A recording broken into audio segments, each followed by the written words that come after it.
Okay, let's begin. I know that certainly our Zoom audience probably joined the Zoom and have been sitting in their pajamas or whatever, waiting for us to start. Erev Tov. Good evening, everybody, or good afternoon for those of you watching in other parts of the world. My name is Paul Gross. I'm a senior fellow here at the Menachem Begin Heritage Center in Jerusalem, and it's my great pleasure to welcome you to the launch of this fantastic new book, which we're going to be hearing about and talking about. This event was planned some time ago. David Hazony and I discussed it several months ago. And obviously, since the events of October 7th, a lot of the events that we've been doing here, both in English and in Hebrew, have been related to our current situation. And this event, I think, is obviously, as I said, planned many months before and not directly connected to this to the situation we find ourselves in.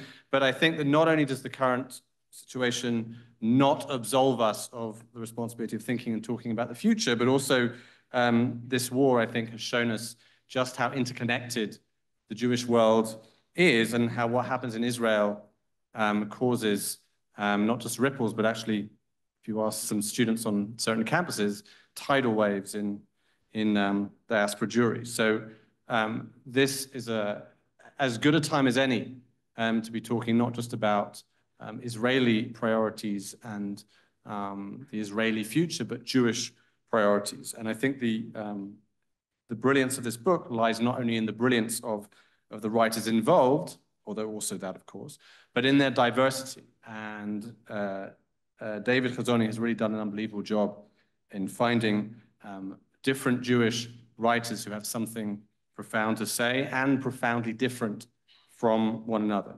So how this is going to work, we're going to hear from David. We're then going to hear a conversation with four fantastic contributors to the book. And then there'll be time for some questions from you, from our audience here at the Begin Center. And of course, I should remind you, for those that didn't pre-order a copy of the book is on sale outside, and you can purchase a copy afterwards. For those of you watching on Zoom, if you haven't already seen the Amazon link, we're going to write it in the chat of the Zoom, so you can go straight to Amazon and buy a copy after you've been inspired by what you hear this evening. Okay, let me introduce David Hazony, an award-winning editor, translator, author, Steinhardt Senior Fellow at the Z3 Project. His newest work, Jewish Priority, 65 Proposals for the Future of Our People, brings together a remarkable array of new essays from across the Jewish world. He's the former editor-in-chief of the journal Azure and was the founding editor of thetower.org. His book, The Ten Commandments, was a finalist for the National Jewish Book Award, and his translation of Uri Bar Joseph's The Angel was a winner of the National Jewish Book Award. He has a PhD in Jewish philosophy from the Hebrew University, and he lives in Jerusalem. David Hazony.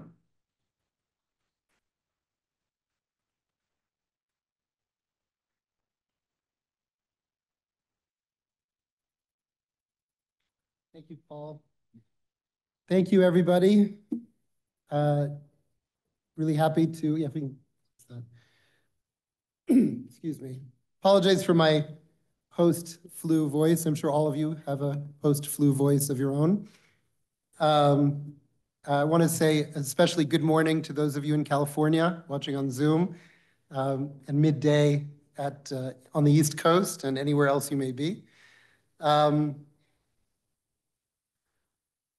It is the deepest nightmare of any author that you've been working on a book for a year or 2 years or 10 years, and then all of a sudden, some massive world historical event comes along, and just as your book is about to launch, and nobody really wants to talk about a new book at that exact moment. I'd like to just say a few words before I bring up the panelists about why that didn't exactly happen, even though Jewish Priorities was scheduled to launch on October 24th.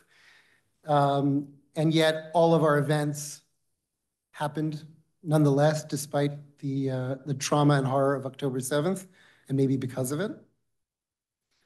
But first, I just want to say a few words about what this book is, why it exists at all.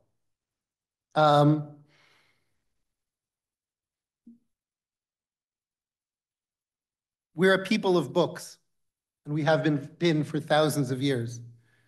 We love our Bible with all of its 24 or 36, depending on how you count, different books in it, stories and laws and prophecies and poems. We're a people of the Talmud with its thousands of pages and dozens of tractates and volumes and 2 different Talmuds even, and centuries upon centuries of interpretations, capturing our entire people's ideas.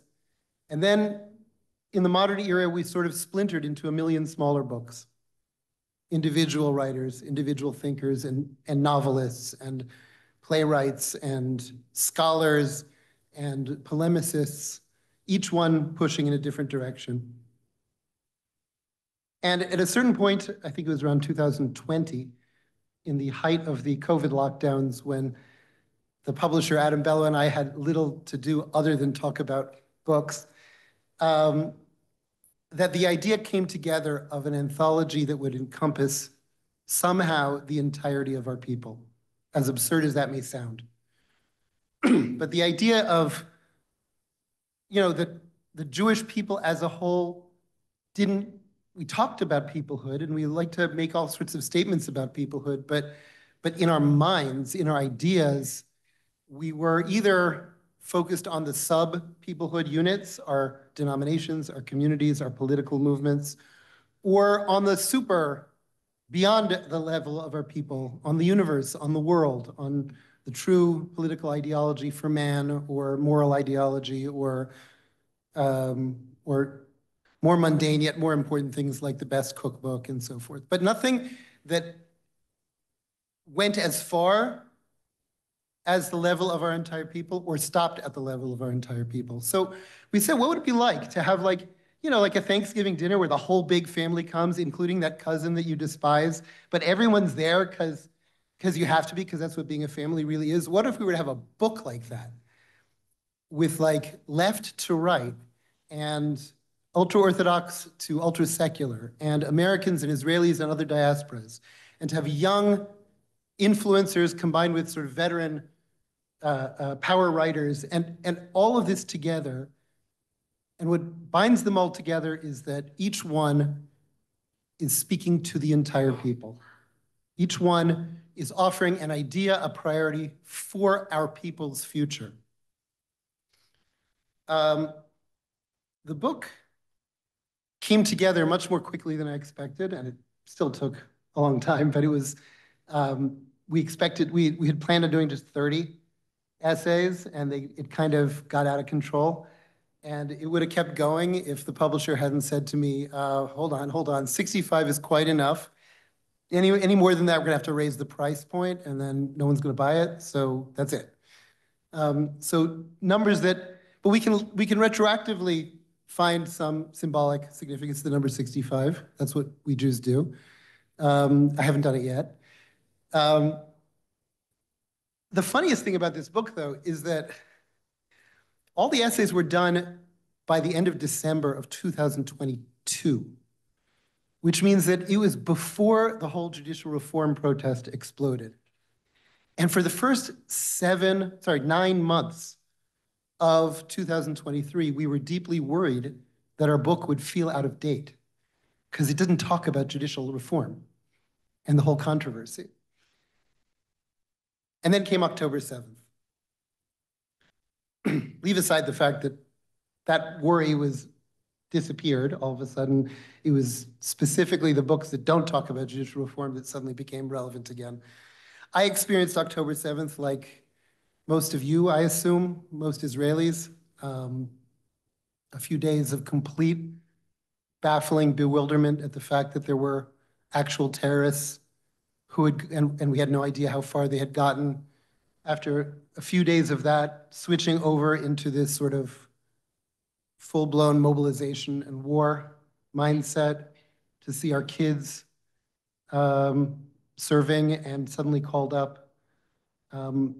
Suddenly I had 5 kids in uniform. And it was a hard thing. But as you all experienced it, when you're going through a terrible trauma, one of the best things you can do, and the only things you can do, sometimes is just to focus on putting one foot in front of the next, right? To focus on the most pragmatic details of life. You still have to get up, you still have to get your kids off to school, you still have to buy the groceries. Things still need to happen. And for me, the thing that needed to happen was, am I getting on a plane to America to do a dozen events about this book right now, really? And I was pretty sure that I wasn't. I was pretty sure that this is one of those moments where the book launch gets put off because we have catastrophe before us. And then something weird happened. I got a call first from the folks in Philadelphia at the Weitzman Museum, where an entire full-day event had been planned with 30 speakers. And they said to me, we need this right now. Please come. And if you can get the speakers to come, despite what happened, let's do it, because the Jewish community needs it. And in New York City, at the Stryker Center on the Upper East Side, where we had a 9-speaker event, same thing. We need this right now especially. So I didn't know what American Jewry was going through, because I experienced October 7th as an Israeli Jew. But when I got to Philadelphia, and then New York, and then Palo Alto at the Z3 conference, and all the events we did in between, private and public events, what I found was a community beside itself. On the one hand, scared. On the other hand, I heard the word loneliness, which is a word I had not really heard in Israel so much. I found a community that was starting to mobilize, but they were mobilizing beautifully and amazingly to help Israel at a time just as the threat to their community, to the diaspora, was only beginning to emerge on the campuses and on the streets and in communities across the diaspora. A lot of confusion, and much of it, I think, still remains today. And all along this way, it felt like Jewish priorities and the idea of coming together as a people, not in the things that we agree on, which is important and yet doesn't necessarily hold an entire book. But rather, especially on the things we disagree on, to get together around that table and have what I called an intellectual food fight, because that's what we do. That's us being us together. So before I'm going to call up these wonderful, wonderful panelists, I just want to say, first of all, tremendous thanks to Paul and to the Begin Center. I also want to say thank you to the folks at the Z3 project in Palo Alto. Z3 is something you're going to hear from me quite a bit moving forward. I just spent a week in Palo Alto. Many of you are maybe unfamiliar with them. They are a project of the Oshman family JCC, but they have application that goes far, far beyond the Bay Area's community. The Z3 project has an annual conference, which is about sort of rethinking, reimagining Zionism for the 21st century and Israel diaspora relations. And they've also built some incredible networks of JCCs and youth movements and campus organizations and many other things where they're developing the tools for injecting new approaches to Zionism. And they've brought me on as a senior fellow, and we're going to be building something really special together with a number of other scholars and thinkers, hoping to help Z3 become really the cornerstone of a new generation of Zionist thinking, both for America and for across the diaspora. So thank you to them also. I don't know if Amitai or Dror or Maya are listening over in Palo Alto, but if you are, thank you. So I want to invite up our speakers for this evening, our panelists, every single one of them, I personally feel humbled to have them in my book and thrilled that they've agreed to come tonight. The four of them together, really, not just because my voice is going, but because it's just amazing to see them, and I would love to just let them talk.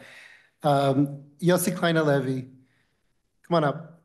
Einat Wilf, Hillel Neuer, and Izabella Tabarovsky. So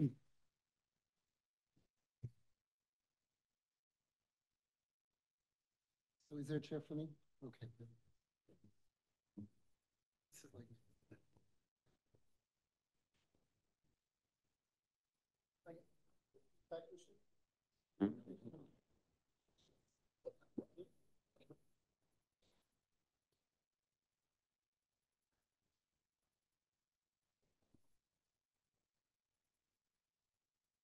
Is this thing on?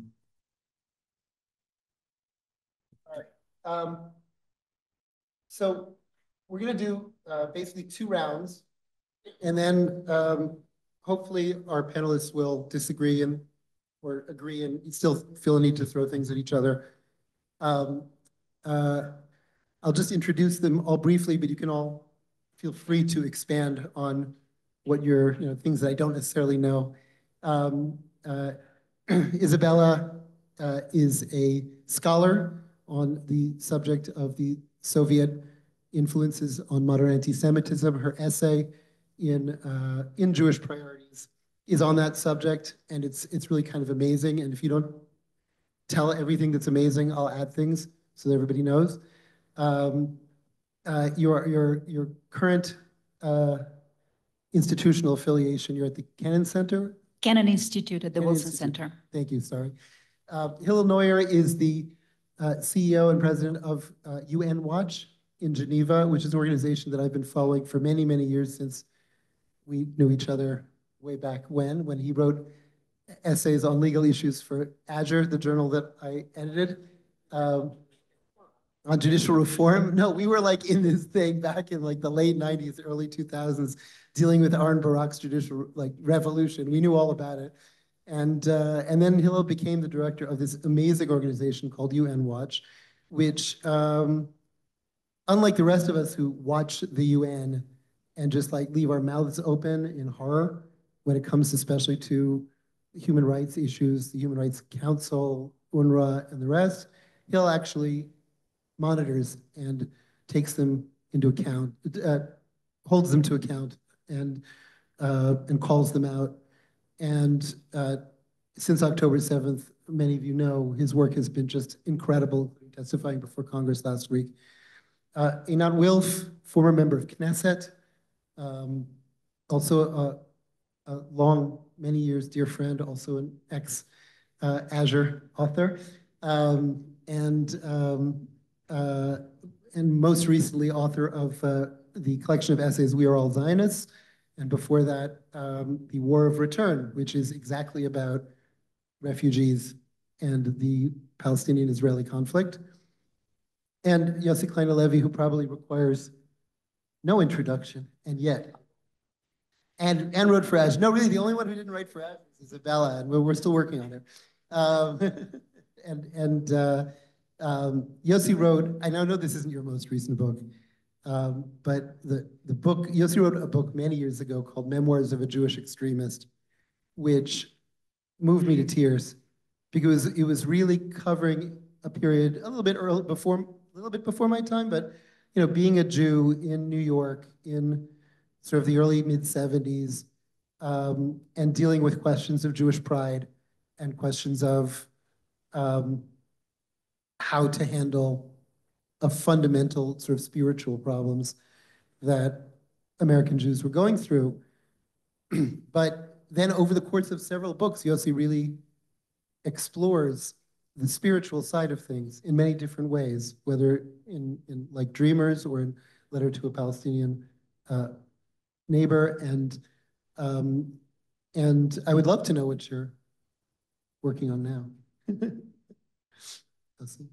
And he's a senior fellow at the Hartman Institute, I think I need to mention. All right, maybe when you'll tell us what you're working on. Okay. So what I'm going to do, we're going to do 2 rounds.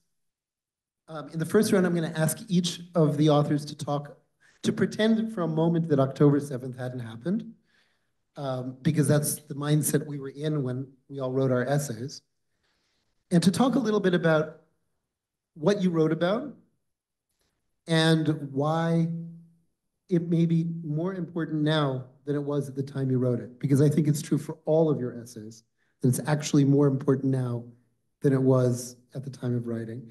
Maybe we can begin with Izabella. Sure. And so first of all, it's wonderful to be here. I feel incredibly honored to be part of this panel. And I want to say that Yossi understood earlier than anybody else what I had to say. And I'm really grateful for that. I think in order to understand, I think, what I write about, and I mostly write about Soviet anti-Zionism and compare it to contemporary anti-Semitism. This is the topic of my essay for the book. Where it all started, it started a few years ago. In 2017 or so, I saw a news item on TV which looked really weird. Today, none of us would be surprised to see it. It's all over the place. But in 2017, to me, it looked strange. I saw pictures of young people on an American campus carrying placards that said Zionism is racism and Zionists are Nazis.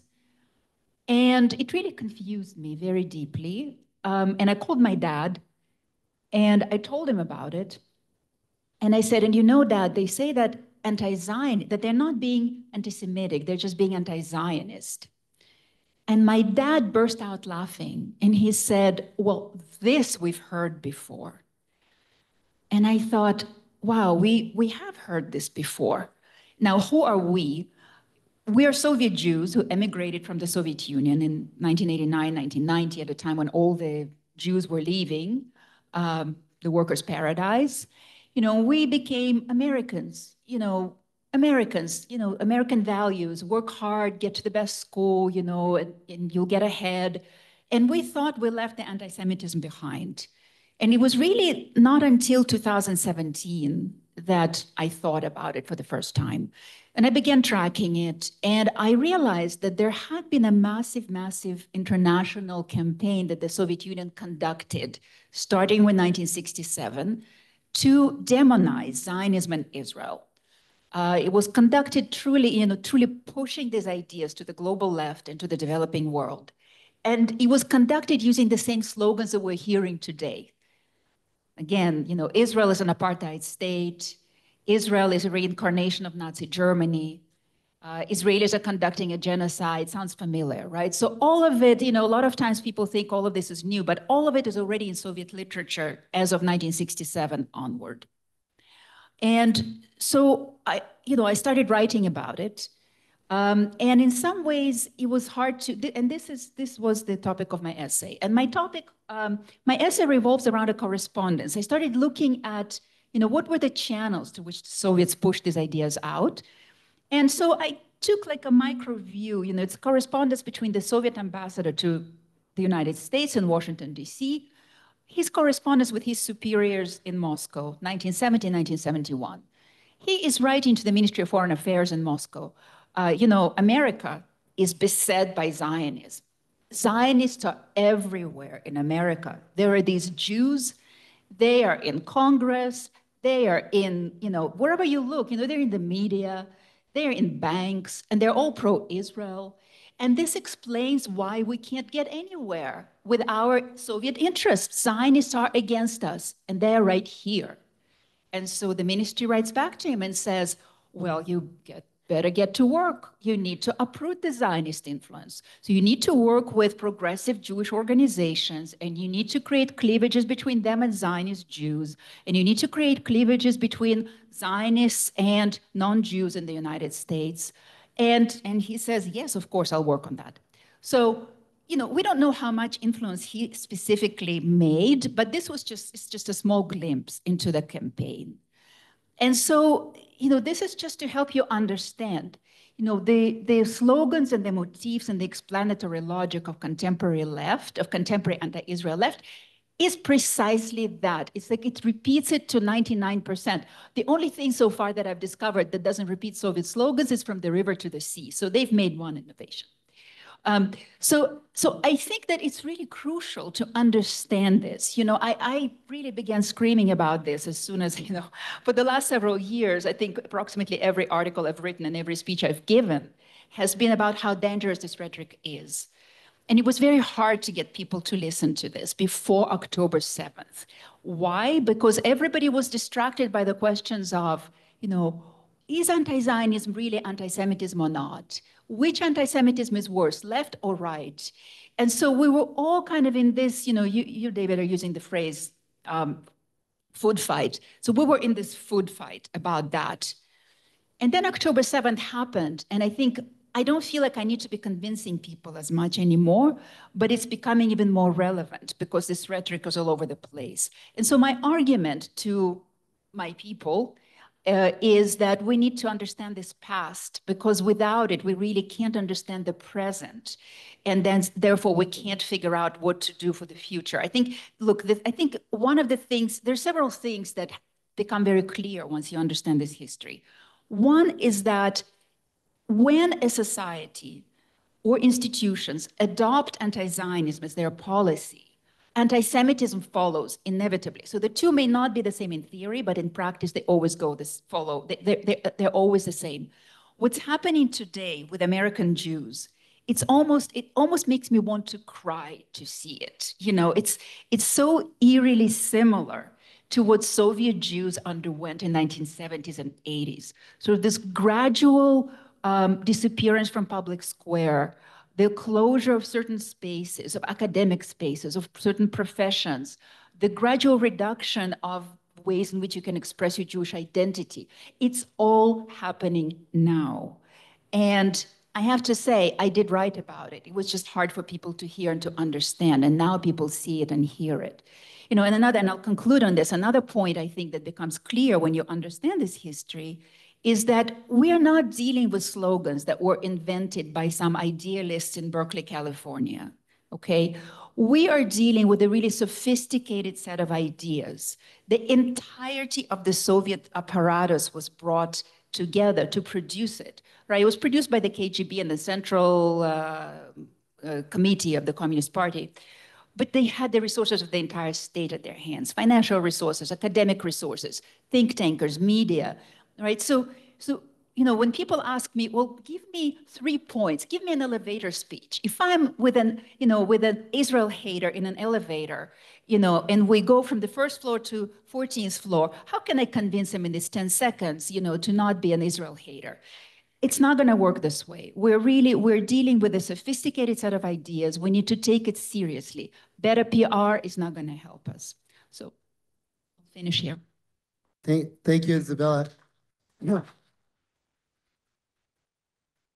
I heard Izabella give a talk at the City University of New York a couple months ago, where she presented a slide that had the actual pamphlets that the Soviets produced in millions of copies in English and distributed across North American campuses with titles like Zionism is colonialism, Israel is apartheid. Just all of the actual slogans that we're used to hearing were like sprinkled and disseminated as a deliberate Cold War strategy by the Soviet Union.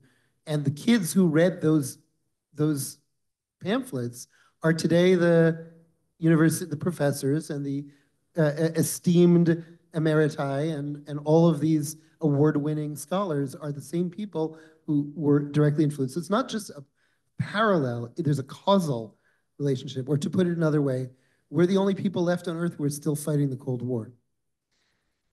From anti-Semitism, we shift to something that is more universal, which is the struggle for human rights, what we call the International Human Rights Movement, which is something that Hillel has been studying for many years in his capacity as a watchdog of the UN's efforts to to promote human rights or to pretend to promote human rights in the world. Hillel, why don't you talk a little bit about the essay you wrote? Because to me, it was very powerful as well, especially because of its historical perspective. Sure. Thank you, David, and delighted to be here and honored to be with this august panel.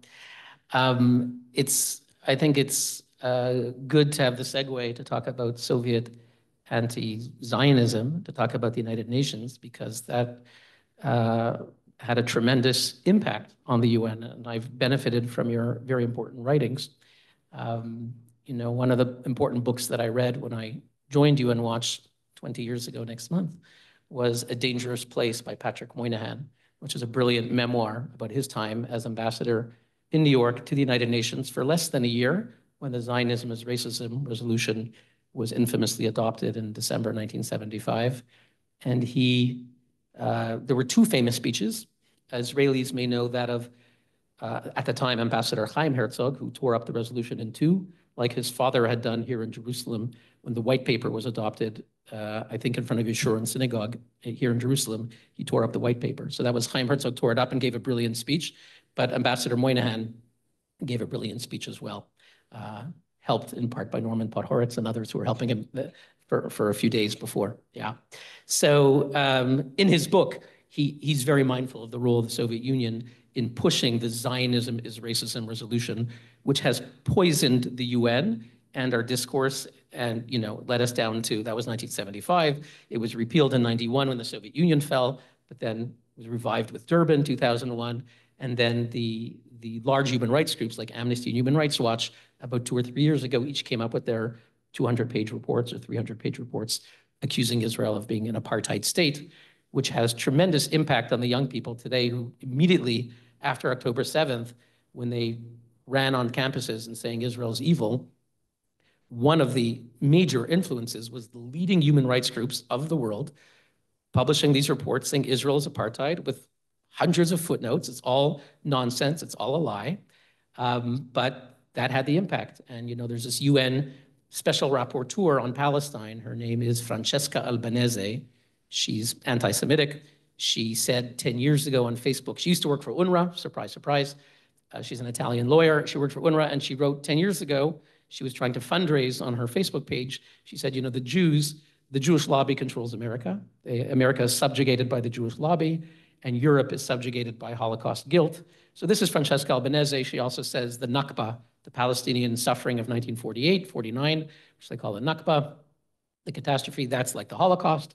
So, and a week or two ago, she said that Jews have something epigenetic about genocide. So, they suffered the Holocaust, so of course they're perpetrating it. And of course, our friend Dr. Shani Moore wrote a brilliant essay about people like her were waiting for the genocide charge. She was already hinting, about 6 months ago, she already hinted that she was coming out with that accusation a year ago, before October 7th. So they're just waiting for this.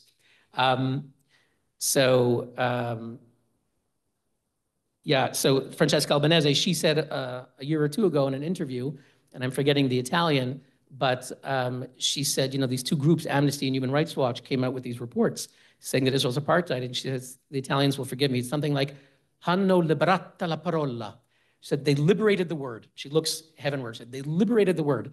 She's so thrilled and ecstatic that the word that she's trying to say, but she gets in trouble. She says, I get in trouble when I compare the Nakba to the Holocaust, but now she can say apartheid as the UN rapporteur, and that's easy. And she was leading the UN experts in signing statements the past several months accusing Israel of genocide. And the ICJ ruling, if I don't know if it's actually a ruling or an opinion, exactly what it was, but the statement that they delivered recently, the order, cites this joint statement by UN rapporteurs. These are being led by Francesca Albanese.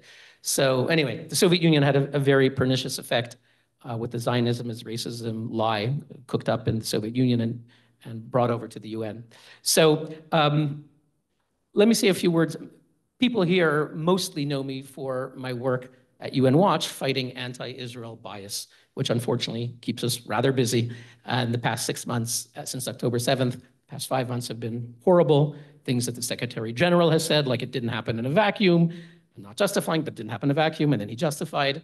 And the silence of UN women and the UNRWA members being terrorists, which is the least of the problems of UNRWA. Maybe Einat will tell us about it. So that's, people will know our work on that, which keeps us rather busy at UN Watch. People less know that our universal mandate to hold the UN accountable, but to promote human rights. So for the past 15 years, we organize the annual Geneva Summit for Human Rights and Democracy. And I want to acknowledge the presence here of two of my colleagues, Dan Smith, where's Dan? Dan Smith and Dina Rovner, our legal advisor, and Dan Smith, our director of advocacy. So they work with me. And one of the things we do is the annual Geneva Summit for Human Rights, and we bring together the most courageous men and women from around the world, including my good friend Vladimir Kara-Murza, who's in a Siberian penal colony because he went back to Moscow. His family's in Washington, but he went back to Moscow and he said Putin's a war criminal for what he's doing in Ukraine. He said it on CNN, and a few hours later, I believe it was April 11th, 2 years ago, they came and took him away, and he's been sentenced to 25 years in prison and is suffering horribly. And I'm trying to work with his wife, Evgenia, who's sort of like the modern day Avital Sharansky, going around the world trying to free her husband. So we bring these people. He was poisoned twice, but we brought him after the poisoning to Geneva to speak at the United Nations. And we do the same with Yang Jianli, Chinese political prisoner, and Cuban political prisoners like Rosa Maria Paya, one of the leading dissidents, and Venezuelans. And we work with these heroes of the human rights movement, and we confront dictatorships, and we give a platform that typically the UN does not give them. The UN, on the contrary, elects the dictatorships to sit on the Human Rights Council, which today includes Cuba, Qatar, China, and another 60% of the council are either dictatorships or non-democracies. So I'm working in the center of the human rights movement in Geneva at the United Nations Human Rights Council, and I walk in there a lot, and I walk past René Cassin Square, right? So you can't avoid, if you're a little bit mindful of history, you can't avoid thinking about history. So I walk through René Cassin Square. René Cassin is the French Jewish legal philosopher who was with Charles de Gaulle in World War II. He escaped with de Gaulle to London. And he is considered one of the architects of the Universal Declaration of Human Rights, won the Nobel Prize. So I think of him, and I think of Eleanor Roosevelt. People know some of my speeches about her. She was the founding chair of the Human Rights Commission and a great Zionist. She was the honorary chair of Hadassah Youth Aliyah and came to Israel all the time. And when she died, Israel apparently had a rule not to make postage stamps in honor of a person, but they broke the rule for her because she was such a tremendous friend of Zionism in Israel. And she spoke out in the early 60s when the UN began to condemn Israel. So I'm mindful of who these figures were. And our founder, whom I never met, Morris Abram, one of the great civil rights leaders, you know, of the black civil rights leaders, when they would invite them to the White House, there'd be one white guy with Martin Luther King and the others, and that was Morris Abram. So he was, in the early years, in the 1950s, before it was fashionable at all, he was a leading civil rights leader and a Jewish leader. And I think he was, where's William? Yeah, so if I'm not mistaken, I think he was head of the Conference of Presidents. I think Malcolm worked with him, Conference of Presidents of Jewish organizations. So he was a tremendous Jewish leader and a human rights figure, and he founded UN Watch in Geneva. So I'm sitting there at the human rights movement. I'm working with these human rights heroes. And when I walk into the room, actually many of the leading organizations treat me as contaminated. They will literally sometimes cross the street to avoid being seen next to me. And I'm talking about Amnesty International, which about 6 years ago canceled an event. The British people here may remember it. It was reported in Haaretz and The Guardian. I was supposed to speak in London, the Jewish Leadership Council, I think it's called, which is about approximately 30 Jewish community groups in London. They invited me for an event, and a few days before, it was supposed to be at the Amnesty International Conference Center. They canceled it for no good reason. They said we supported settlements. We don't talk about the settlements. Neither does the Jewish Leadership Council in London talk about settlements. So they just are totally anti-Israel, and I would say anti-Semitic. So Amnesty International, the folks at Human Rights Watch, and the other leading groups hate us. And they hate us for two reasons. They hate UN Watch because, number one, because we speak out against anti-Israel bias and we defend the right of Israel to exist. And they hate us for that because of their speeches. If you hear the Iranian regime speaking and you hear Amnesty International, if you didn't hear the accent, if you read the text, it would be almost, you would not be able to distinguish what is an Iranian regime speech about Israeli apartheid and an Amnesty International speech. They're about identical. And they hate us because of our views on Israel, but they hate us even more because we care about human rights. Because actually Jews who are proud Jews are allowed to also care about universal human rights, about what happens in Russia, in China, in Cuba, in Zimbabwe, in Pakistan. And we're doing work that many of them don't do. We do, creative work to give them a platform, to put them on TV, to confront their oppressor at the UN. And many of these groups turn to us. We have, Venezuelans, North Koreans, Cubans who are calling me, and we're a small group, they should go to Amnesty.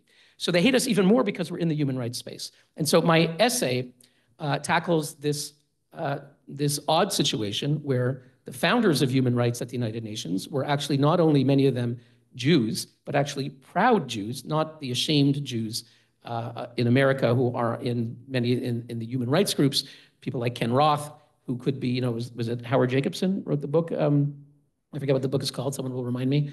Talk about the Ashamed Jews Society. Anyway, so the founders of human rights and the international scene were people like Raphael Lemkin. We're talking about genocide. He would be turning in his grave to see that the term that he coined in 1948, he worked himself to death. He was a Polish Jewish lawyer whose family were massacred in the Holocaust. And he coined the concept and the term genocide and got the United Nations to adopt the Genocide Convention in 1948. And so too Hirsch Lauderpacht, who was towering international law human rights figure, wrote the International Bill of Rights, which inspired the Universal Declaration. One of the towering figures of human rights and international law was a founder of the World Union of Jewish Students, and we have the president here today, Yana Naftalieva. So he was the founder of that movement, and he was a big Zionist. He was married to a Sabra. He helped I think it was his niece's husband was Abba Iban. He helped contribute to the Israeli Declaration of Independence. A lot of this isn't written, but many of the key figures, Raphael Lemkin, Lauderpacht, René Cassin, who was a defender of Israel during the Six-Day War, Eleanor Roosevelt, tremendous Zionist, our founder, Morris Abram, many of the leading human rights figures were not just universal ashamed Jews, but were proud Jews. And today, you fast forward, you have people like Ken Roth, who led Human Rights Watch up until recently, and is virulently anti-Israel. He really has a hatred that is pathological. And I followed him on Twitter for a long time, since Twitter began. And I can tell you that there are some people who wake up in the morning and say, how can I turn the knife against Israel and Jews who support Israel? And that's him. There are others who do it because it's the thing to do. And there are a few people who really, they're pathological about it. That's Ken Roth, who's Jewish. And people I mentioned in my essay, Richard Falk, who was on the board of Amnesty International around the time when he wrote his 1979 essay in op-ed in the New York Times, Trusting Khomeini. So when Ayatollah Khomeini came to power, he wrote an op-ed saying, trust Khomeini, he has a new vision of democracy. You should trust him, it's going to be really good. He went on to serve on the board of Human Rights Watch, was a UN expert, and we confronted him and got him condemned for his 9/11 conspiracy remarks and other things. So in a nutshell, for me, I'm working with human rights heroes. They come to Geneva, they come to the international community, and in many cases, the center of gravity is dominated by these fantastically wealthy organizations like Amnesty, Human Rights Watch. Last time I checked, had $220 million in the bank. George Soros had given them a $100 million gift over 10 years. And they dominate the human rights movement. And there are good people who suffered from communist regimes in Cuba, in Soviet Union, in China, who don't actually want to go to the radical left and who are looking for something else, but it's kind of absent. And I think there's an opportunity that there are many good people in the world who care about human rights, but don't necessarily want to follow the radical left, but that's all there is. And so my proposal is that just like there's a George Soros who was willing to give $100 million to support groups that demonize Israel and that hijack human rights, couldn't there be the mirror figure? And indeed, there are people, Bill Ackman, who emerged after October 7th as a billionaire who's willing to, he said, I'm ashamed that I gave money to Human Rights Watch, and now he feels differently. So my proposal was, would there be someone of serious means, or more than one person, who'd be willing to invest in building not just UN Watch, but groups like my mentor, Professor Erwin Kotler, the Raoul Wallenberg Center. There's a group in New York called Human Rights Foundation, which puts out the Oslo Freedom Forum. These are tremendous human rights organizations that are not anti-Israel. And I think there's a moment, and October 7th only reinforces that, the need that the principles of human rights are valid and good, but we need to invest in making sure that the groups that seek to hijack it don't dominate. Thank you. Thank you, Hillel. You know, it's amazing to see how when we shift from anti-Semitism and the core Soviet origins of it, and human rights, which would start out as essentially a Jewish movement, that in both cases, it's almost as if the Jew is the litmus test, right? For these things happening in the world, that if they can't handle us, then they're never going to be able to be honest to their own core fundamental values. Before we turn to Einat Wilf, I just want to acknowledge in the audience we have 3 additional contributors to the Jewish Priorities volume. And if it's more than 3, please tell me, because I'm embarrassed by the mistake. We have William Daroff, the president and CEO of the Conference of Presidents of Major Jewish Organizations. We have Hillel Silverman, sorry, I just did that. I did that, didn't I do that? Hillel Silverman, thank you. And Blake Flayton, thank you very much, Blake. Say hello.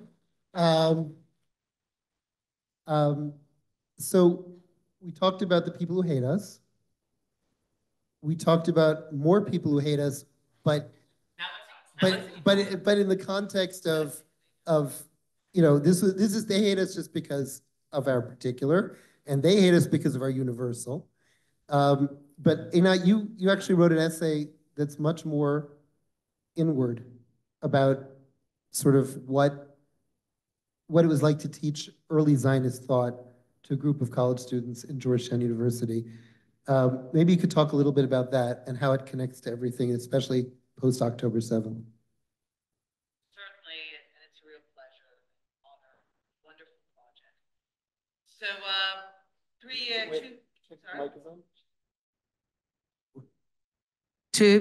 okay. So 3 years ago, I was a visiting professor at Georgetown, and one of the courses that I taught was called Zionism and Anti-Zionism. It was a seminar. And at the end of the course, one of my Jewish students comes up to me and she says, "This course was more valuable to me than dozens of hours of therapy." And I remember that kind of started me on a journey to first figure out, why did you feel the need for therapy? And why did the course offer it? And what I realized, and also in many conversations with her and other students, is that the rise of anti-Zionism on campus takes an emotional toll because the dynamic by which it operates is a dynamic of bullying. I coined the idea, the reversal of Shakespeare, that it's not the Jews who demand the pound of flesh, but rather the Jews who are demanded to hand over the pound of flesh, mostly metaphorical, sometimes real. And the idea is that Jews are demanded to mutilate their Jewish identity as the price of acceptance. And anti-Zionism basically operates with this dynamic. It demands a pound of flesh of Jews in order to be accepted. And maybe in parentheses before, for many years I struggled with why I emotionally don't seem to be that concerned with the anti-Semitism of the right, the KKK, even though it was lethal. People went and murdered Jews in the name of this kind of KKK-type anti-Semitism, and somehow it troubled me less than the rise of anti-Zionism in the left. And then at one point I realized that anti-Semitism is more akin to crime. We can all be victims of crime. We know that crime exists. We take precautions not to be victims. Sometimes it fails. But by and large, we think of crime as an external threat to our lives. And I will guess that most of you don't hang out with criminals as your immediate social circle. Anti-Zionism operates more like domestic violence. It assaults you in the place where you're supposed to feel safe, where the place where you thought of as your home. And if you look at where anti-Zionism rises, it is where Jews actually are, when KKK anti-Semites want to kill Jews, they actually have to go somewhere, right? They have to go to a synagogue to shoot. Anti-Zionists assault Jews where Jews are, where they have considered it their homes. In some cases, like you talked about human rights, they literally built those homes. Social justice circles, human rights organizations, media, universities, and that's where the assault happens. And that's why it takes emotional toll. So the bullying dynamic works like this. As the price of acceptance, you are required to say that you hate Bibi. Fine, that's easy. Fine, I hate Bibi. But then you have to say that Israel's apartheid. Because the bullies, you know, when you give the bully your lunch money, they don't go away, right? They come back the next day and they want more. So now you have to say that Israel's apartheid, but then that's not good enough. And then it escalates. And unless you say that Israel's committing genocide, you know, by now apartheid is all, you know, that's passé. Who cares about that now? Genocide. At one point, I talked about it like organizations. When I was in America in the 90s, I was active with like pro-AIPAC and two-state solution. That was great. And then J Street came on the scene, and then there was J Street U, and then If Not Now, and then Jewish Voices for Peace. And now, if you're not the Jewish militant co-chair of Students for Justice in Palestine, you're just not a good enough Jew. And that's the process, and it becomes these like exorcism ceremonies where you constantly have to say amen to everything that is demanded of you. And this takes an emotional toll because bullying, domestic violence take an emotional toll. And this is what students in universities are subject to. And when this student was studying Zionism and anti-Zionism, one of the things that I did in the course is that we didn't study about Zionism, we didn't study about anti-Zionism, we read the original texts of Zionists and anti-Zionists. And what happens when you engage directly with the texts is something magical. When you read what the Zionists themselves said, all the like Zionism is racism, Zionism is colonial, all of that just melts away.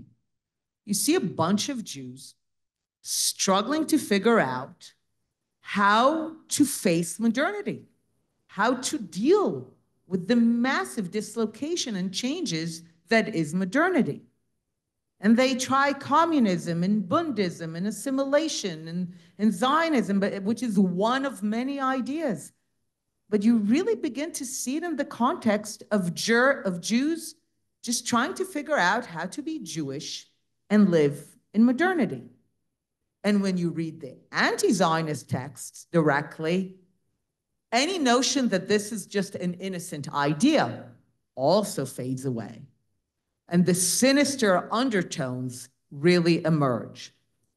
So for this student, this was a therapeutic process because also what emerged is that Zionism itself was designed as a therapeutic ideal. Zionism was supposed to heal the Jewish condition. The main insight of Zionism was that powerlessness corrupts no less than power. Every civilization knows that power corrupts.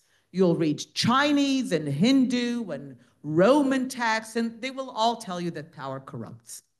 But only the Jews, as both illiterate and a powerless people, could notice that powerlessness corrupts, the need to ingratiate yourself with those who control your life. It corrupts your soul. And Zionism was intended to heal that. So for the students to understand that the bullying they're facing, that the anti-Zionism, that the exorcism ceremonies, that the pound of flesh were actually had ancient roots. In the essay I quote Tom Holland saying that the idea of universalizing the Jew goes all the way back to Paul. The idea that you want Jews to ultimately not be Jews, to shed anything particular until they can be meshed into the greater idea. The beauty of Tom Holland is that you really understand human rights as a secularized form of Christianity, that the claim that they are universal is the most Christian claim you can make. And that therefore baked into the idea of the human rights is ultimately the desire to see the particular Jew disappear. So once the students were able to see that their particular kind of misery, difficulty, pressure has a long history, and that Zionism was actually the therapeutic answer to that, well, they emerged with the answer that closes my essay, that the only response to anti-Zionism has really been already formulated, and it's called Zionism. Thank you. Thank you, Einat. So we've gone from looking at them to looking at them as a replacement for us to looking at us as a way of responding to them. When I asked you, Yossi, to participate in Jewish Priorities, I said, what would you like to write about? And Yossi said, I want to write about God. And I said, wow, I don't think there's anybody, first of all, none of the other writers have offered to write about God. But more importantly, I don't think there's anybody that I'm more interested in hearing talk about God than you. So this is, and lest any of you think this is somehow off the pattern, it's actually a natural progression, I think, going from talking about them to talking about them, us and them, to talking about them, but really us.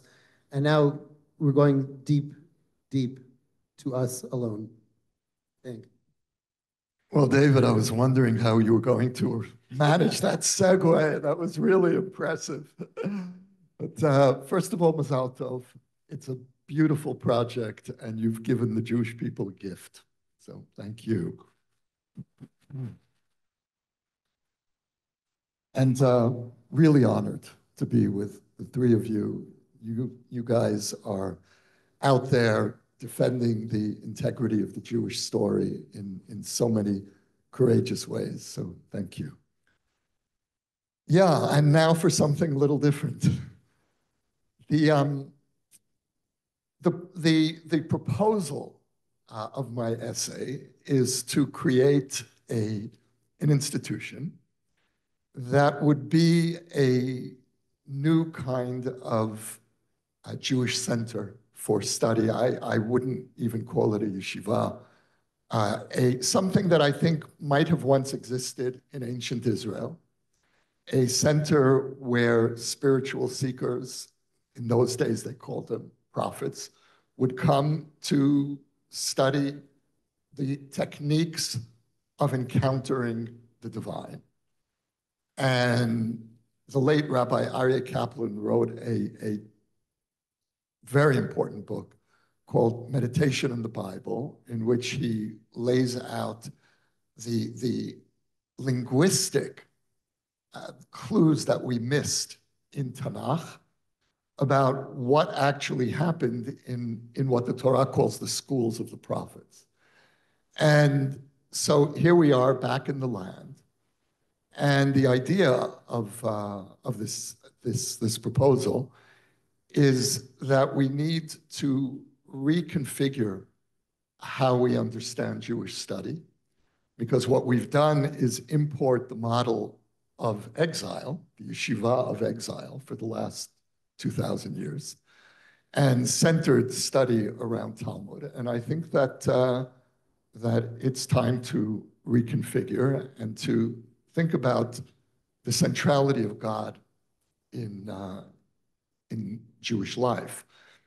Now, the last 2 centuries have not been kind to God generally, and in Judaism in particular. We've gone through waves of experiences, collective experiences, that undermined the centrality of God in Jewish life, beginning with secularism in the 19th century, Zionism, the mass upheavals and mass migrations of Jews around the world. 90% of Jews today live in countries that are different from their great-grandparents. And so we've all experienced the assault of the Soviet Union against God, against Jewish identity, but especially Judaism. And so we've experienced multiple waves of assault against the centrality of God. And my understanding of the Jewish story, and of course there are lots of different ways to read the Jewish story, is that it is the story of a tumultuous love affair between a people and God. Not always a happy love affair. There are times when God accuses the Jews of faithfulness. There are times when the Jews accuse God of faithlessness. But for the better part of 3,500 years, that story defined who we were.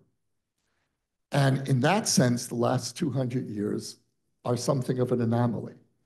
And yet, if you look at Jewish life today,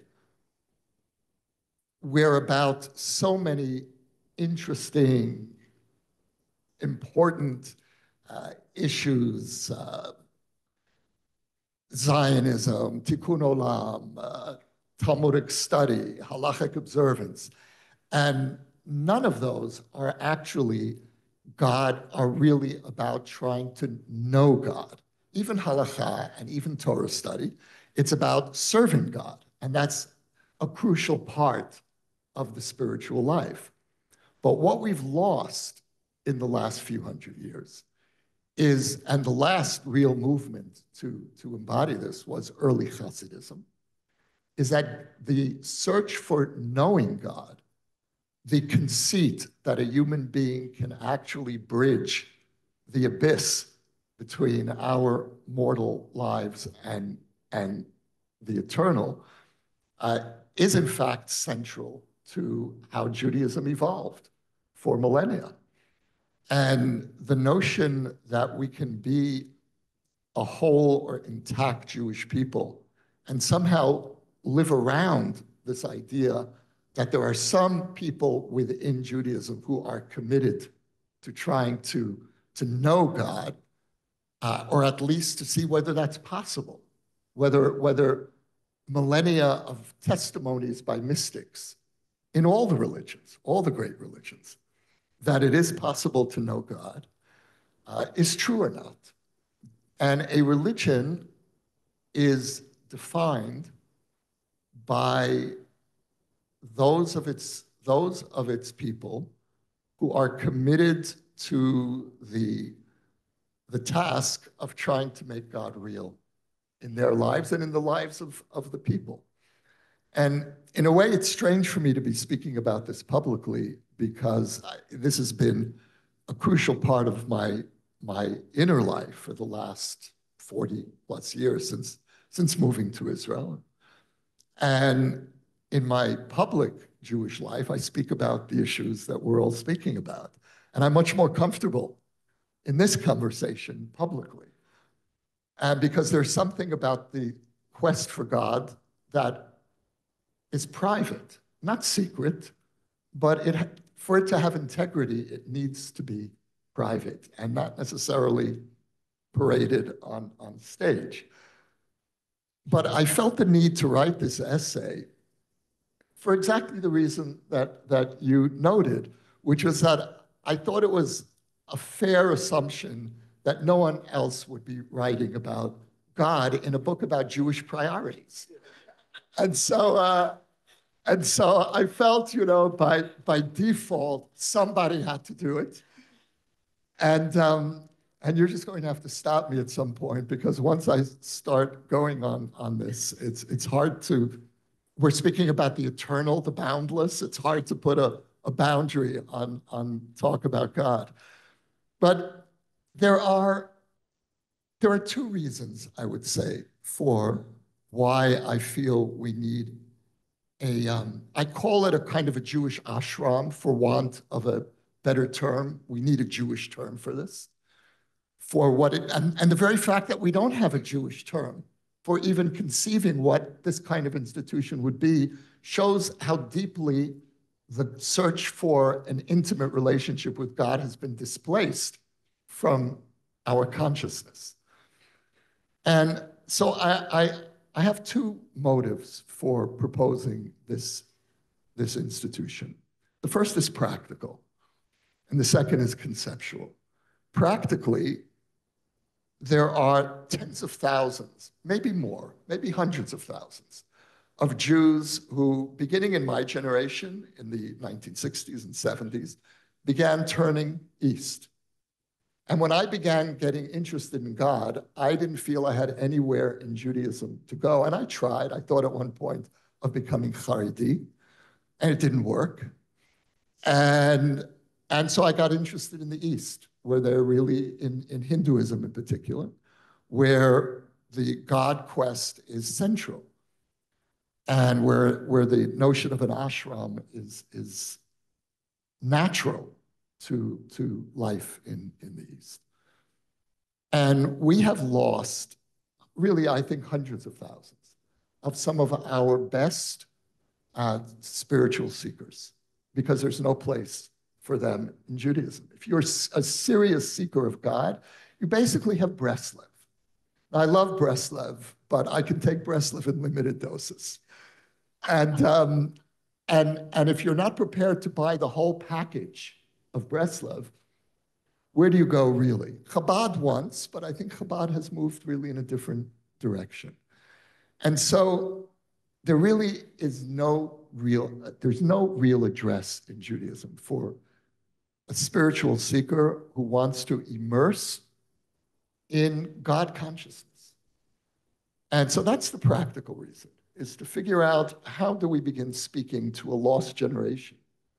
And I once heard Rabbi Shlomo Carlebach say something that really stayed with me. He said that a guru once, and I don't know if this is a real story or not, you never knew. But he said that, a guru once said to him, "You Jews, you're the most spiritual people in the world." And so Shlomo said, "Well, what do you mean?" He said, "My ashram is full of Jews." And he said, "Every ashram I go to, they're all Jews." And that's a wonderful story and a tragic story. So that's the practical point of this. And the conceptual is that there are really two ways of being a religious person, two ways in which religion impacts on a person. The first is, let's say, the more conventional approach, which is that religion reassures a human being who is stranded in this terrifying and alien universe, that it gives you a home, it gives you a community, it gives you strengthens rituals that are passed down from generation to generation. It makes this strange universe familiar. That's one very important role of religion. But there's another opposite role of religion, which is the mystical path. And the mystical path is to confront the strangeness of existence and to open yourself, to leave yourself naked before the unfathomable, and to see whether there's something in us that is divine. And the Torah tells us we're created in the divine image. One can understand that in different ways. Jewish mystics understood it literally. We are imprinted with aspects of divinity. And the way of the mystic is to encounter the universe without that sense of comforting familiarity. And both of those are Jewish approaches. And the last point I'll say about that is that that can really be framed in two very strong Jewish languages, two very strong Jewish words.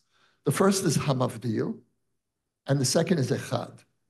Hamavdil is the world of separated consciousness, which is our ordinary world. And Hamavdil is that part of Judaism that deals with distinctions. Ben Yisrael la'amim, ben choshech la'or, and that's deeply a part of everyday Judaism. But Echad is actually the goal of Judaism, to the revelation of the oneness that is concealed in multiplicity. And it is the search for echad that drives the mystic. And there have been places in Judaism, in the Jewish people for thousands of years, for the search for echad. And I feel that one of the reasons why we are so lost today as a people is that we've abandoned the search for echad and the centrality of echad in Judaism. And so that's the modest or not so modest proposal. Thank you so much, Yossi. Before we open up to questions, I want to do a lightning round. I'm going to ask each of you in no more than one sentence, preferably less, because I know how long your sentences can get, to tell me, what are you most afraid of moving forward, looking into the future right now? What are you most afraid of? And what are you most hopeful about? Fear, hope. Okay, and we're going to go in reverse order, starting with you, Yossi. I hate that, I'm most afraid of the fringes of Jewish life, the extremes of Jewish life becoming mainstream. I'm most afraid of, I'm most afraid in Israel of the far right, and I'm most afraid in American Jewry of the far left. Hopeful of what we saw happening in Israel from October 6th to October 8th, how the mainstream reconstituted itself after the worst year in Israel's history. We went from the worst year to the worst day, but I think that we've now proven that we still have the intuition of peoplehood. And I really feared that we were losing it over the last year. And so I'm hopeful that even when we go back, inevitably, to the fights of pre-October 7th, and I'm prepared to go back to that fight, but that we're going to do it, hopefully, in a different way.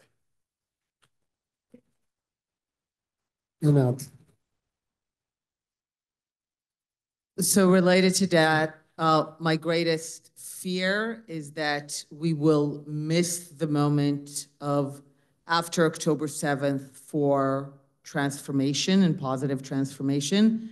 And my hope is that we will not miss this moment. That's basically it.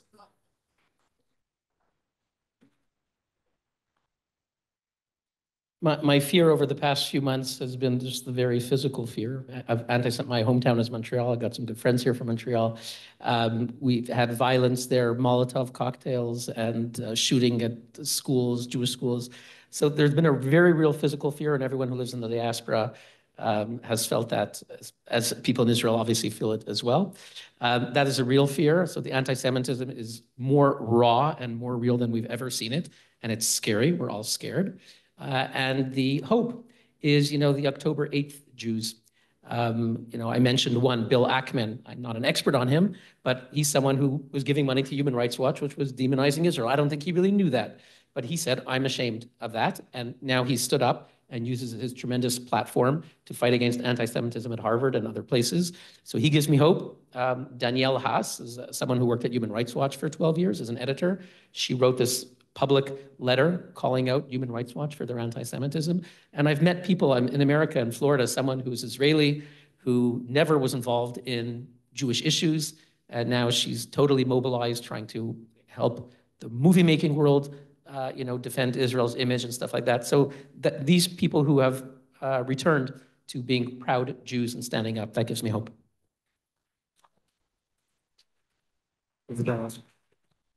So I think my greatest fear is that we will forget that sense of unity that I think so many of us had after October 7th, and where there was a feeling that the separations are gone and that we are more open we understand each other much more, and more conversation is able to happen.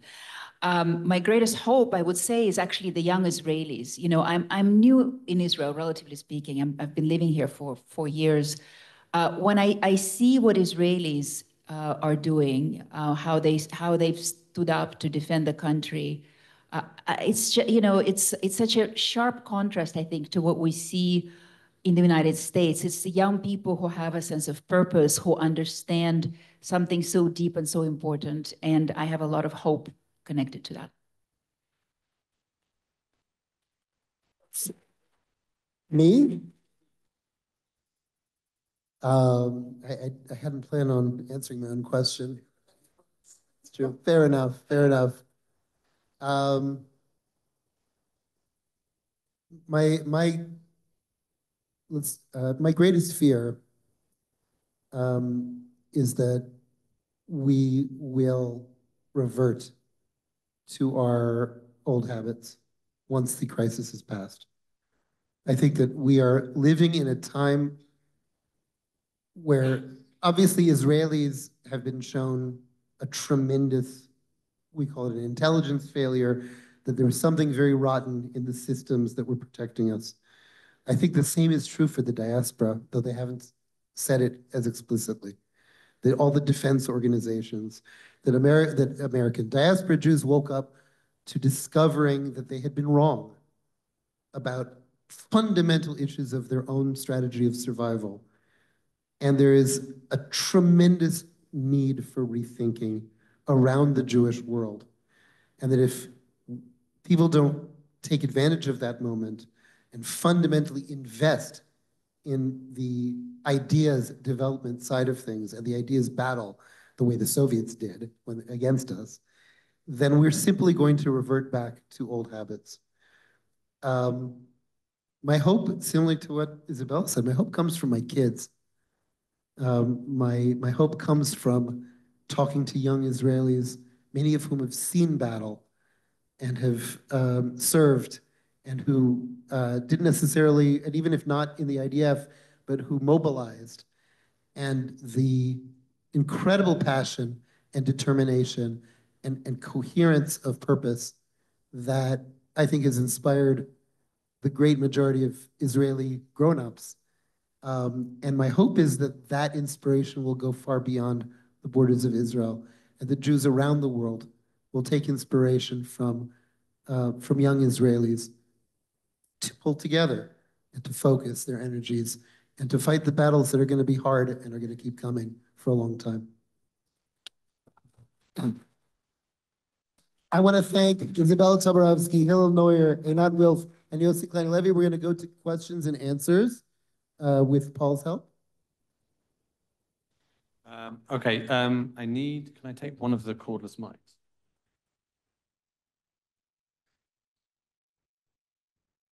Okay, so wait for the mic to get to you.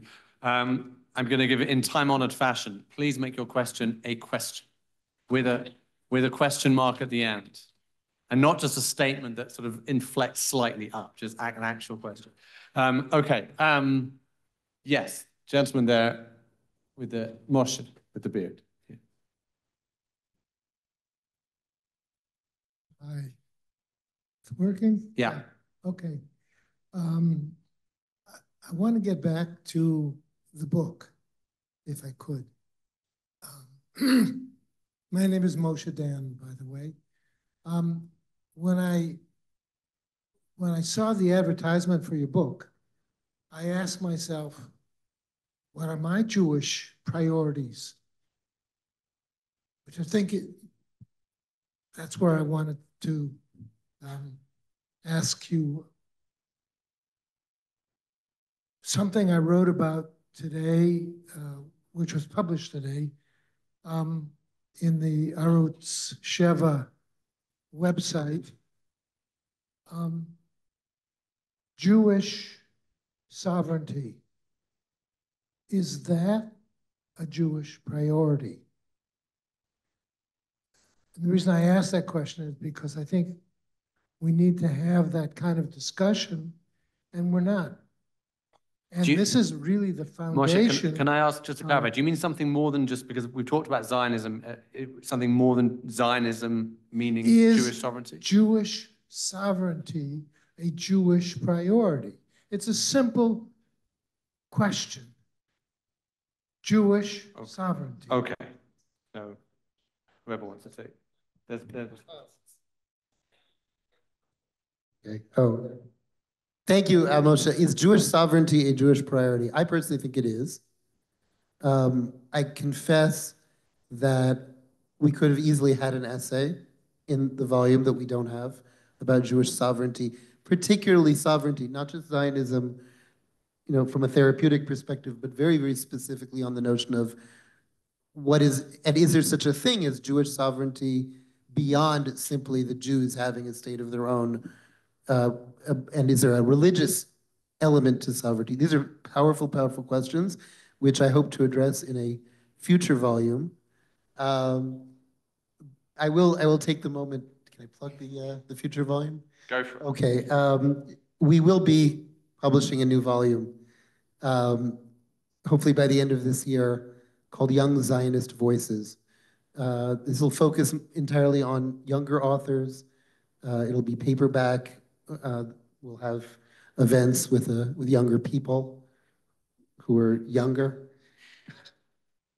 than us. More to come. Okay. Yes. Let's stay this side just for now. And yes, Aviv.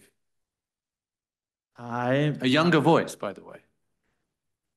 Hi, my name is Aviv Lees, and my question is specifically for Yossi Klein Halevi and Einat Wilf, and it has to do with peace and living in the future with the Palestinians. So Yossi Klein Halevi, as your book, you wrote the book Letters to Our Palestinian Neighbors, and they wrote you back. And Einat Wilf, you were a member of parliament, and you spoke about what a Jewish state is. So what is the solution? And I know it's hard, but based on, I guess specifically for Yossi Klein Halevi, based on what you read of the responses, how can we live in peace with our Palestinian neighbors? And Einat Wilf, what is a Jewish state? How can we define a Jewish state for the 20% of the people in the Jewish state who aren't Jewish? Like, what can it mean to them? Okay. Yossi, you tried to avoid discussing this for once by talking about God, but it didn't work. Yeah, well, I thought that God was a difficult topic. But look, post-October 7th, no one, even people like me who in principle support a two-state solution, are not there right now. And I'm not speaking ideologically, I'm speaking emotionally. And because of that book, I've had journalists approach me since October 7th asking, so what's the vision? And my response is that I'm frozen right now. It's still October 7th. And when someone is in mourning, you don't ask about, well, how are you going to spend the money from the will? And practical questions come a little later. But what I will say is that the morning after this war, nobody's going away. Not us, not them. We're all going to wake up into the same ruins. And the solution, it seems to me, is to first of all stop speaking about peace and speak about arrangements. It's not going to be peace, maybe not in our lifetime, but we are going to have to figure out arrangements. Now, there are two takeaways from October 7th. The first takeaway, two takeaways about a Palestinian state. The first takeaway is you've got to be out of your mind. I live in French Hill, the last row of houses, literally the end of Jerusalem. And on the next hill is already the territories begin, Palestinian villages on the next hill. The thought of importing the Otef, the Gaza border, to French Hill, seems to be madness post-October 7th. There's another takeaway from October 7th, which is the opposite, which is that Ariel Sharon was right. And these two peoples cannot live together between the river and the sea. We cannot live in one big dysfunctional state. October 7th proved that we need separation. And this brings me back to something I think, Einat, this might resonate for you.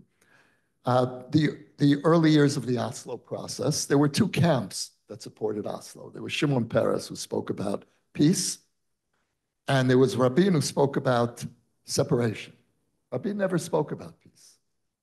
And he said these two peoples cannot live together. So I think that for Biden to be speaking to us now about a two-state solution is ludicrous. But sooner or later, we're going to have to look at the map again.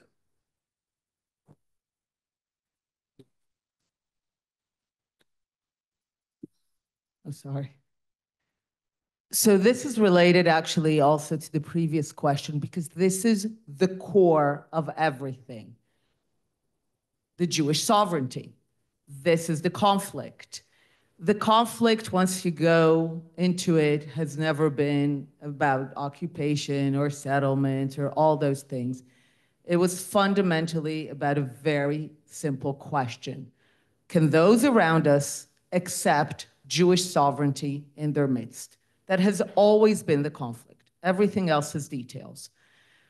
And this is precisely the battle that has been taking place. Sometimes I call the conflict a century-long battle of exhaustion.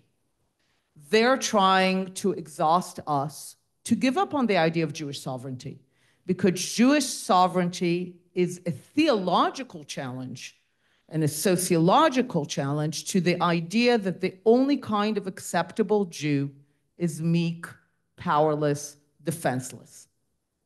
And Zionism challenges that, and that's a challenge that never goes over without violence.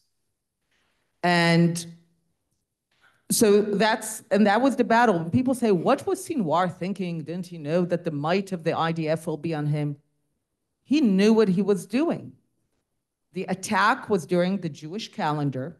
So you Jews will not be able to live according to the Jewish calendar, standing down your army according to Jewish rituals and Jewish holidays.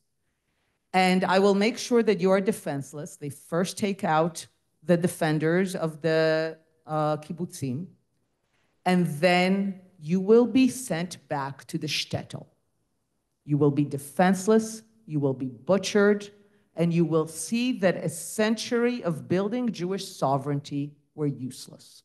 Because the only kind of Jews that we will accept here are the ones that we decide if they live and die, not you.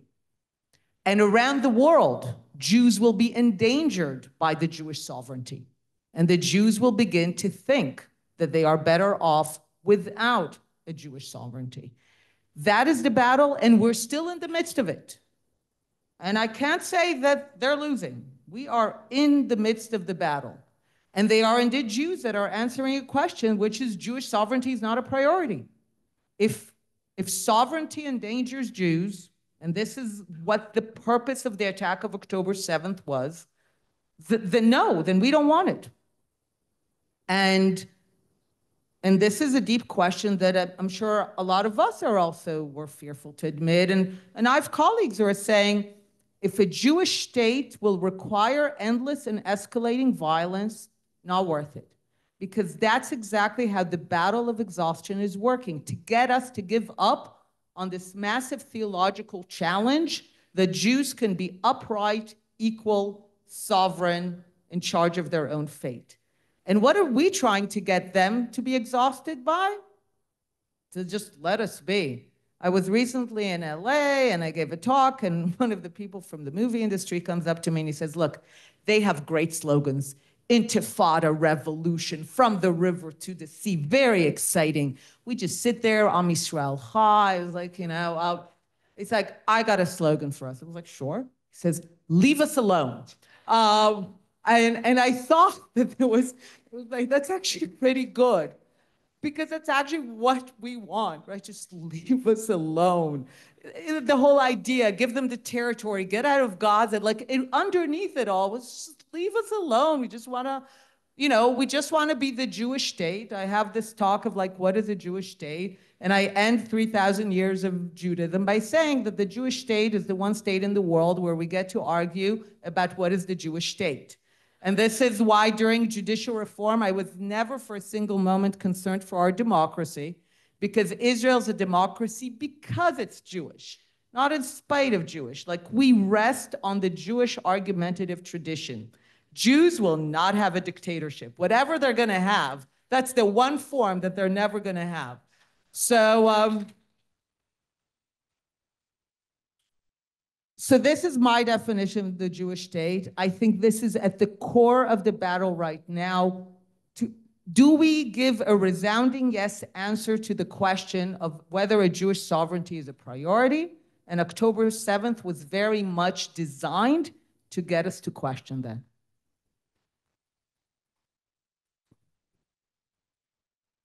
Okay. Yes, you're going to have to.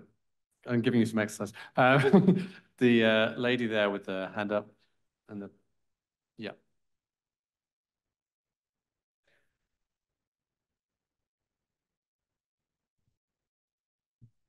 Hi, thank you so much. I have been obsessively listening to each of you since October 7th, and to hear you in person, and this really is a therapy session for me, so thank you all for that.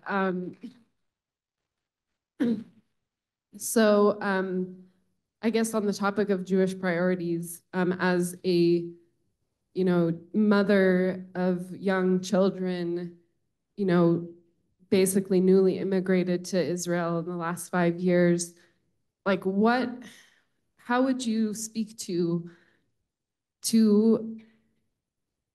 a civilian, to a Jew living in Israel, and what our Jewish priorities should be, where you guys are kind of, you have the forum, you have the, you're making the big case for Israel and for the Jewish people.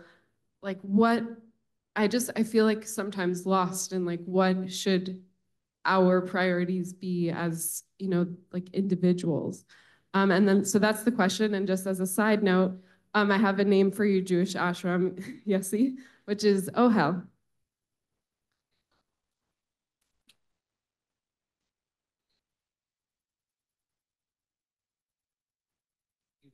Was it directed to someone specific, or just whoever wants to answer? Whoever wants to answer. So Jewish priorities as an individual. I think specifically as a recent immigrant, maybe making her way in Israel.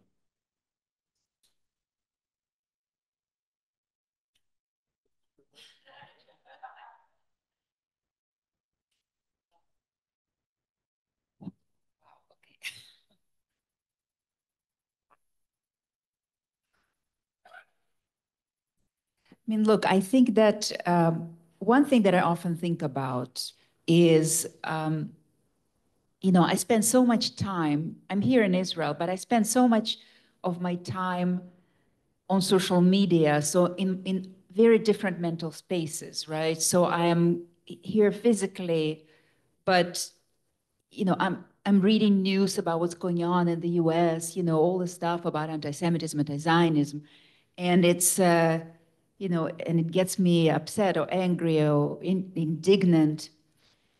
And then I step out to take out the trash. And there are cats. And there are people around, who are talking about taking out trash in Hebrew. And, and then I walk down the path that we have here, Derech HaRakevet, and there are mothers with children, and they're speaking to each other in Hebrew. And I turn on the radio, and there are songs in Hebrew, and there's this song that was made after October 7th that was viewed millions of times, right, in this slangy Hebrew, harbu darbu, right? So, and I think, Well, they all out there are so mad at us, and they hate us and they want us to not exist. But every moment, actually, we continue to exist here, and we speak Hebrew and we create culture in Hebrew. And it's like every step of the way and every minute that we're here, we create more of it. And I honestly think that we just need to keep doing what we're doing here. Because I think we were doing something extraordinary in living this life here as Jews, however we understand it, in Hebrew. I find it really, truly extraordinary. That is, this is the case of my existence is resistance. So this is my answer to this question.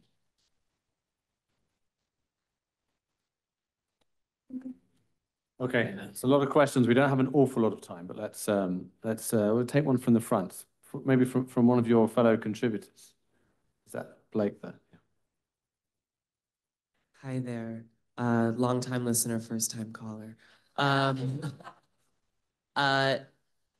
wanted to ask because most people here said when you were asked about your hopes for the future, you said that obviously the fights pre-October 7th will return, but we want to have more unity, more understanding, the ability to have more conversations.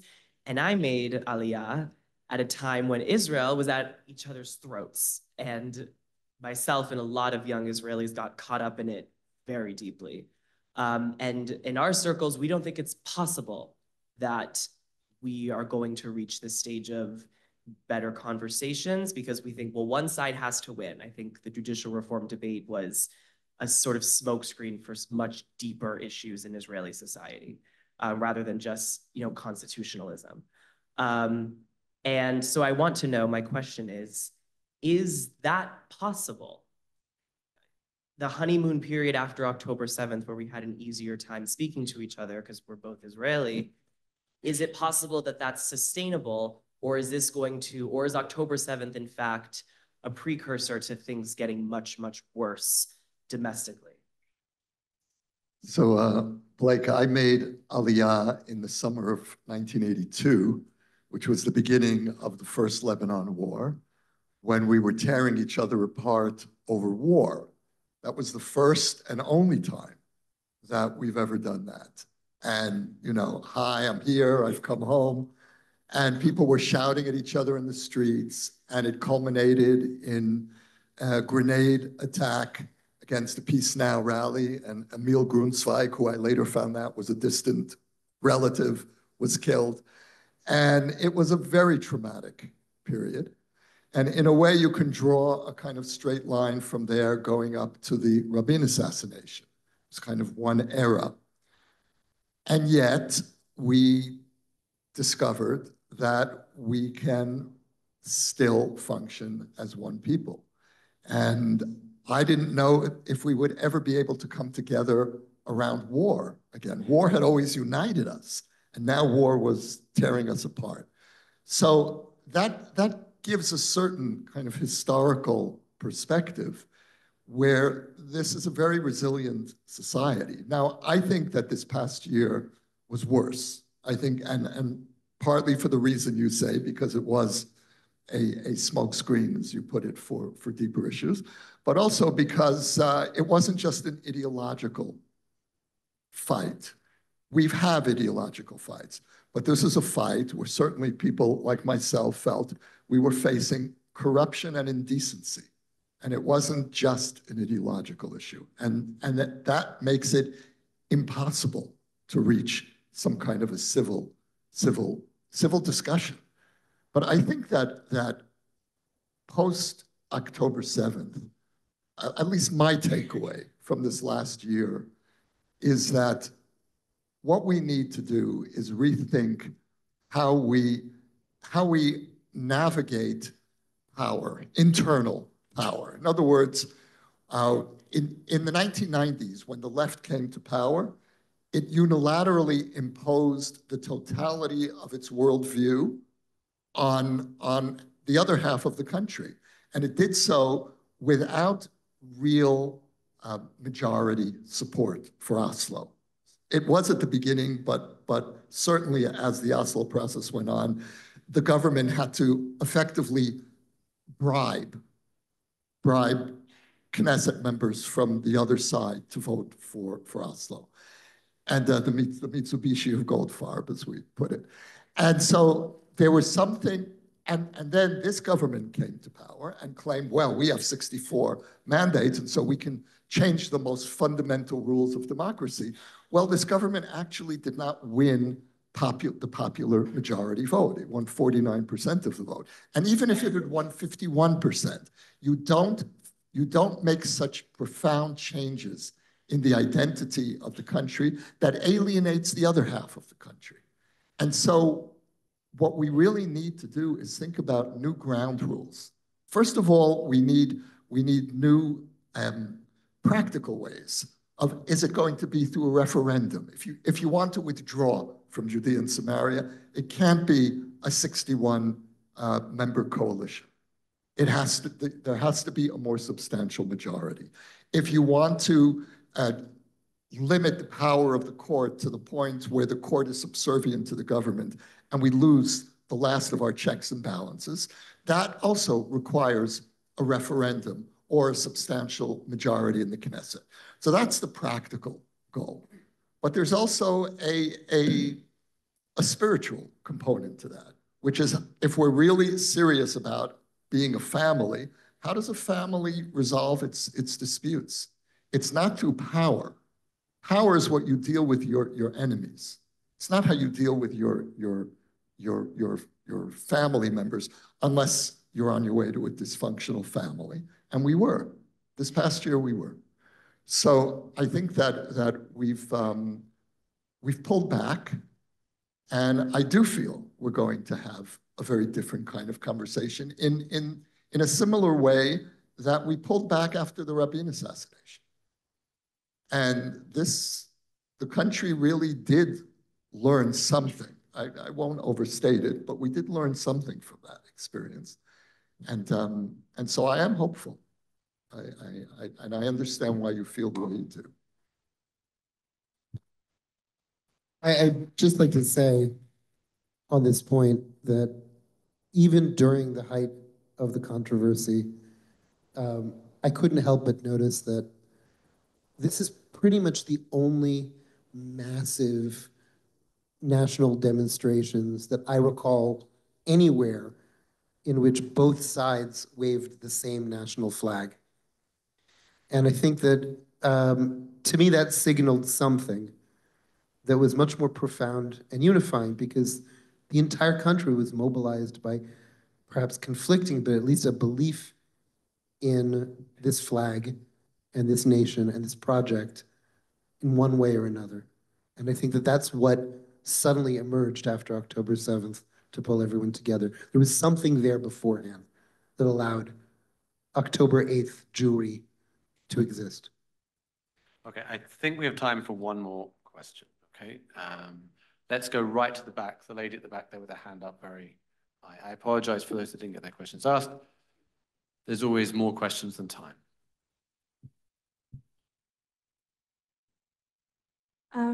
I wanted to direct my question to Yossi.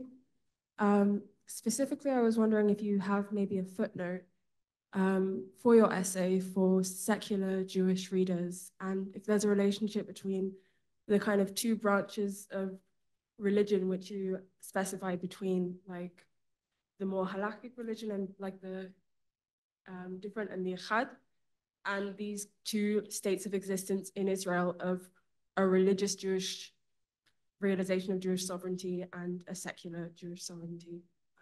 So I'd love to hear your thoughts on that. I'm sorry, it's hard for me to understand proper English. Did you understand? Yeah, I can attempt to translate the British. Yeah, this is my secret weapon. I believe the question was whether you can somehow reinterpret or translate your your vision for secular Israelis, to see how the two models that you put forward of L'Havdil and Echad, if they can also be somehow relevant for secular Israelis. Is that more or less okay? Yes, that's very much. Thank you very much. I think that Even thank after you. 17 years here, I still get British. Thank you. I hope Paul won't have to translate my English for you. I think it depends what we mean by secular. Secular is an all-purpose term that we use here, often very imprecisely. There are secular Israelis who have no interest in religion, although many of them have a relationship with tradition, in a family context, certainly a national context, and that's very precious. That's the gradations of secularism really need to be unpacked. There's another form of what we call secular, which isn't secular at all. It's people who believe in God, people who say Baruch Hashem, Bezrat Hashem, people for whom God is a natural part of certainly one's culture. And so I'm not really looking to confine this vision to one part of the population. It's not for the Orthodox, it's not for the secular. I would hope that it would draw this institution that doesn't exist. I hope it draws Jews from across the spectrum, but I do think that what they all need to have in common is some hunger for God's presence in their life. And however one expresses that, however one expresses that denominationally, I don't care.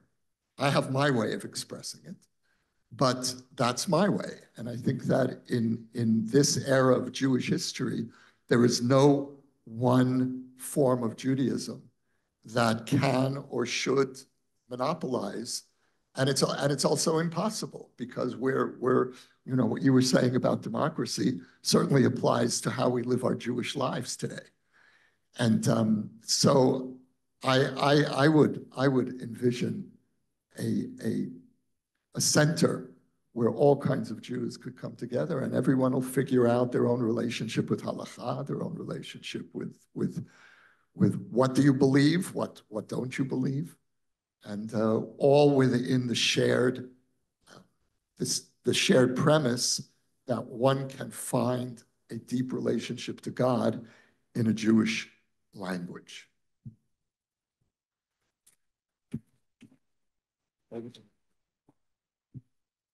Okay, I think that brings this fantastic evening to a close. I'm really sorry some people had questions. If you want to ambush the speakers afterwards and try and grab the questions, you can. But please remember, books on sale outside. If you haven't already got one, then get one. That should be a Jewish priority. Thank you, everyone.